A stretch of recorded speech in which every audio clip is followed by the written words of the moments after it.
Tama, tingnan mo to. Meron akong ventilador na nakakabit sa loob ng tubo dito at may fog machine na nakakabit sa likod nito. At ang magagawa ko ay pwede kong hipan ng hangin gamit ang ventilador. At dapat ay makakakuha tayo ng usok na lumalabas mula sa nozzle na ito. Ngayon, bibigyan kita ng mabilis na demo. Dapat kaya kong i-deflect ang hangin gamit ang foam na ito. Paandarin na natin to.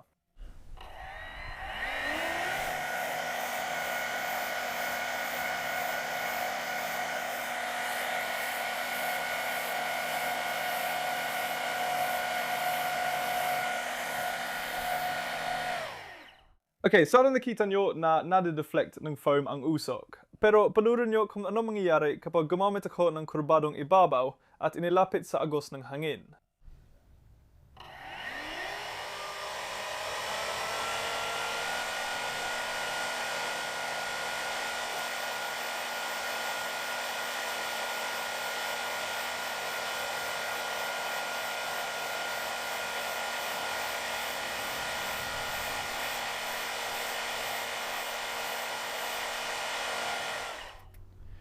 Dapat makita nyo ng malinaw na hinihila pababa ang hangin sa paligid ng labas ng kolba. At ito ay dahil sa isang epekto na tinatawag na Coanda effect. Ano ang Coanda effect? Kapag ang hangin o anumang iba pang fluid ay mabilis na lumalabas sa nozzle, hinihila nito ang mga kalapit na molekula habang kumakalat sa nakatigil na hangin. Kapag may inilagay na ibabaw malapit sa daloy, nahihila rin ng mabilis na hangin ang nasa pagitan ng ibabaw at daloy. Nagdudulot ito ng mababang presyon sa pagitan ng mabilis na hangin at ibabaw. Kaya ang hangin sa paligid ay natutulak pababa sa daloy at nananatili ito sa hubog na ibabaw. Maaaring nagtataka ka kung paano gagamitin ang Coanda effect para makagawa ng thrust at mapalipad ang drone mula sa lupa. Kapag nag-search ka ng Coanda effect drone sa Google, maraming lalabas na parang lumilipad na platito. Sa unang tingin, mukhang may gitnang propeller na naglalabas ng hangin pababa para makalipad. Sa totoo lang, walang butas sa gitna ng mga drone na parang flying saucer. Sa halip, ang hangin mula sa propeller ay dumadaan sa labas ng dome at sumusunod sa kurba nito dahil sa Coanda effect. Astig naman ito, pero di ko makita ang saysay ng paglalagay ng dome na hugis mangkok. Sa ilalim ng propeller, pwede mo ring hayaan na dumiretso pababa ang hangin. Sa halip na propeller, gusto kong gumamit ng impeller na magbubuga ng hangin pahalang palabas ng disk at gagamitin ang Coanda effect para sundan ang kurba ng dome. Mag-tatlong D print tayo ng impeller. Dahil hindi ko alam kung anong impeller ang pinakamainam na ipalit sa propeller, nagprint ako ng iba't ibang klase para subok. Hindi kinaya ng ilan ang RPM ng motor. Ang iba naman sobrang bigat para sa motor. Pinili ko ang disenyo na ito dahil halos pareho ito ng drone propeller sa konsumo ng kuryente. Susunod, gawin ang kurbadong dome sa ilalim ng impeller para itulak pababa ang hangin at lumikha ng pag-angat. Ngayon, ipatatlong D print ko ang dome dahil ito ang pinakamabilis at pinakamurang solusyon. Para gumaan, dapat guwang ang loob ng tatlong D print. Pero halos imposible itong i-print sa karaniwang FTM 3D printer dahil sa malaking overhang sa gitna. Kahit may support material, mahirap pa ring i-print dahil sobrang nipis ng layer. Nagprint ako ng test dome sa 2 piraso na may bigat na 83 gramo. Perpendicular din sa daloy ng hangin ang layer lines. Hindi ito naging perfecto. Ang plano ko ay hatiin ang dome sa mga hiwang parang cake. Sa ganitong paraan, pwede kong i-3D print ang dome sa 8 piraso at idikit sa sentrong hub. Nakatipid ito ng timbang, pero di ako sure kung mas magaan gamit ang 3D printing. Ikabit ang motor at impeller sa dome, tapos tingnan kung bumaba ang hangin dahil sa Coanda effect.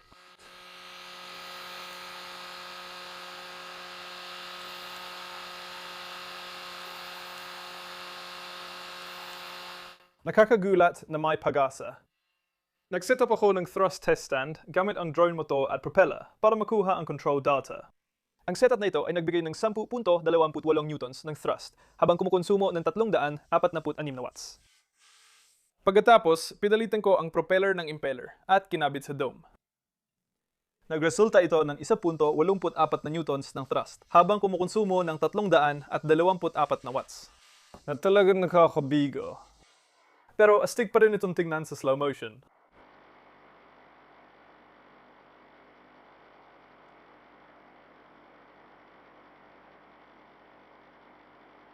Simulan na natin. Hindi masaya ang tatlong ulit na dome construction dahil sa amoy ng CA glue. Pero hindi ko pinili gumamit ng magagaan na carbon fiber tubes para sa mga braso na mangangailangan ng pagputol at paggawa ng carbon fiber dust. Bukod pa dyan, nirecycle ko ang mga motor mula sa isang gumaganang drone para mabuo itong bagay na ito. Nang may kabit na ang mga braso sa mga dome at naayos ayon sa disenyo nitong parang quadcopter, parang formasyon ng Chinese lantern ito, o parang ilang mangkok ng salad. Naka-install na ang electronics at nakasolder na ang mga motor. Ikakabit na ang mga impeller para makita kung lilipad ito. Sige, heto na. Unang pagsubok ng Coanda Effect drone.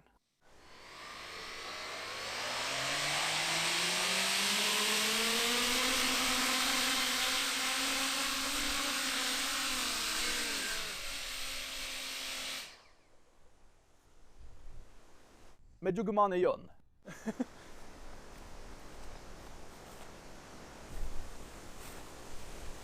Kailangan ng full throttle para lumipad, kaya nag-aalala ko baka mag-overheat ang mga motor.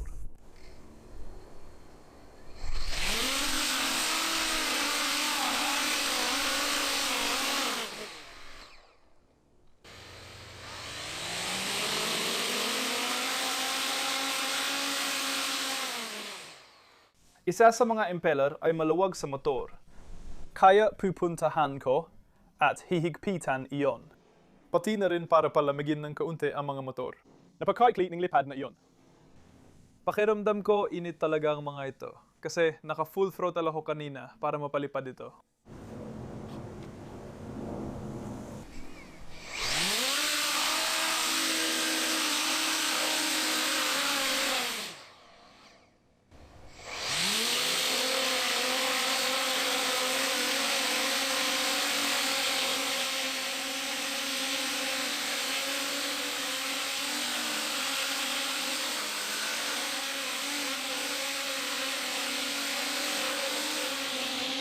Kaya naman lumilipad ang drone, pero hindi ito maganda.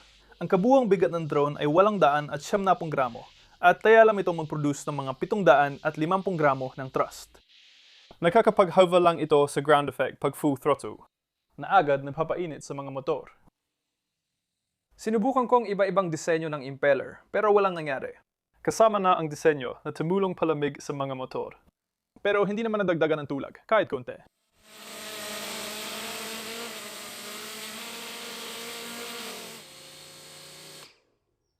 Sinubukan kong mag-aanin ito sa pagpapalipad gamit ang battery na nakakabit sa extension wire.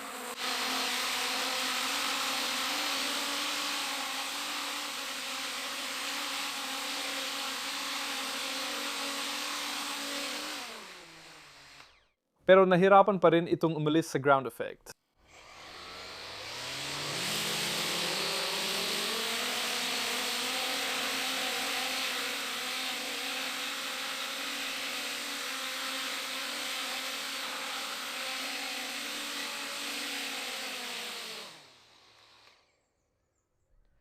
Sa tingin ko, naging maayos ang ilang test flights na yon.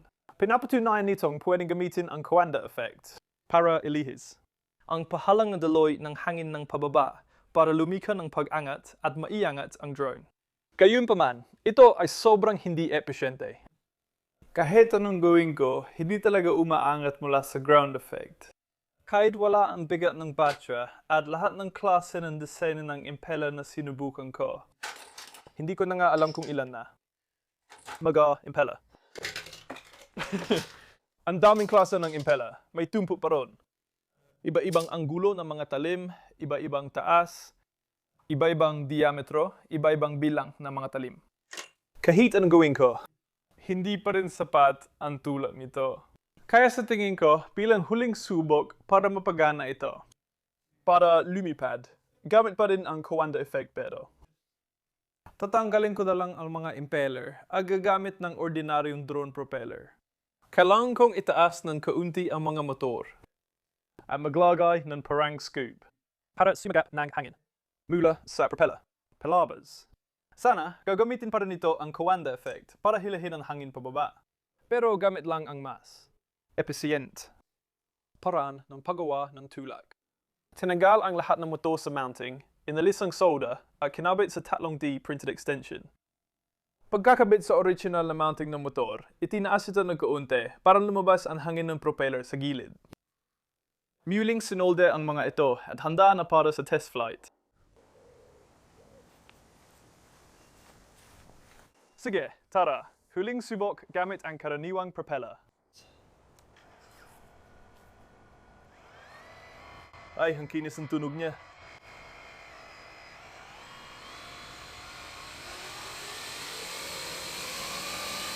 Ay, mas madali itong paliparin.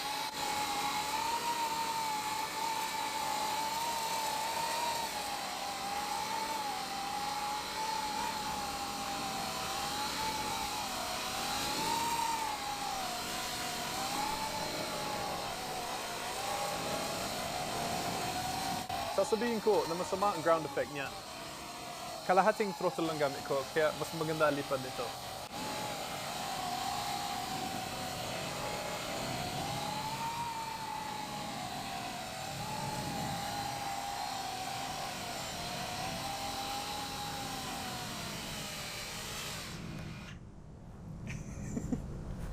Ginagamit pa rin dito ang Coanda effect, pero mas maganda talaga ang lipad. Lumilipad na ito sa kalahating throttle pa lang. Ay, ang saya ko talaga. Masaya ako, pero naiinis dahil hindi gumana ng maayos ang mga impeller ko.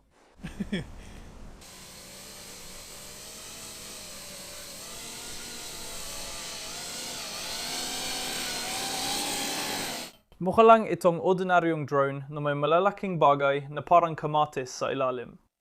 Pero ang totoo, lift ang nalilika dahil sa Coanda effect. Mas malaki ang diametro ng mga dome kaysa sa mga propeller.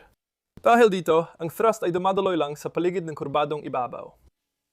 Napansin ko pagkatapos ng ilang lipad ang malakas na ground effect sa drone.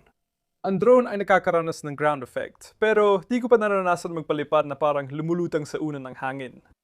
Kaya nitong lumipad kahit walang ground effect, pero mas malaki ang konsumo ng kuryente at natatangay ng hangin.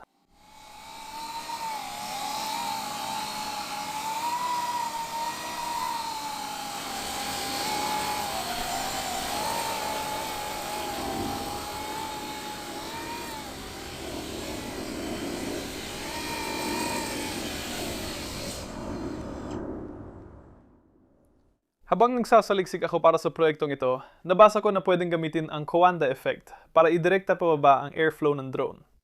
Ang paggawa ng lift ay nagpapataas ng episyente ng drone. Nahihirapan akong paniwalaan matapos kong gawin ang proyektong ito. Gayunpaman, ang teorya ay mabilis na paggalaw ng hangin sa ibabaw ng dome ay may mas mababang presyon kaysa sa daloy ng hangin o sa nakatigil na hangin sa ilalim ng dome. Ito natutulak pataas sa drone, katulad ng pagtrabaho ng presyon sa taas at baba ng pakpak ng eroplano. Ngayon, maaari itong maging posible kung meron kang napaka-epektibong sistema ng propulsyon, tulad ng isang talagang mahusay na disenyo. Impeller, at maaari ding iba-ibang laki ng mga dome.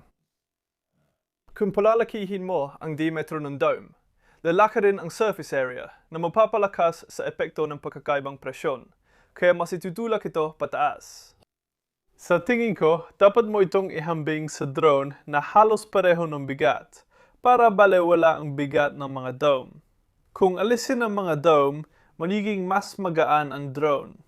Kahit gawin ko ito gamit vacuum forming, carbon fiber, o anumang katulad nito. Ang dagdag na bigat ay bababa pa rin ang bisa sa tingin ko ng drone.